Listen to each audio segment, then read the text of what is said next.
জুলাই অভ্যুত্থানে আন্দোলনকারীদের ওপর প্রাণঘাতী অস্ত্র ব্যবহার ও নির্বিচারে গুলি চালাতে নিরাপত্তা বাহিনীকে নির্দেশ দেন বাংলাদেশের ক্ষমতাচ্যুত সাবেক প্রধানমন্ত্রী শেখ হাসিনা। এক প্রতিবেদনে এ তথ্য জানিয়েছে বিবিসি।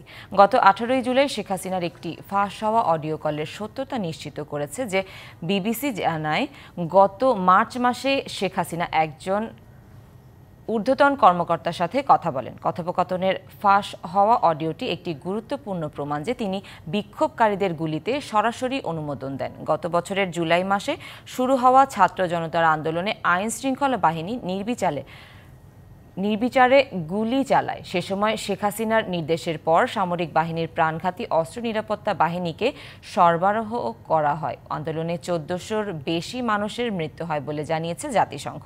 আরও বলা হয়, বাংলাদেশের প্রসিকিউটররা বিশেষ ট্রাইব্যুনালে শেখ হাসিনার বিরুদ্ধে মানবতা বিরোধী অপরাধের মামলায় ফাঁস হওয়া অডিওটিকে গুরুত্বপূর্ণ প্রমাণ হিসেবে উপস্থাপন করে।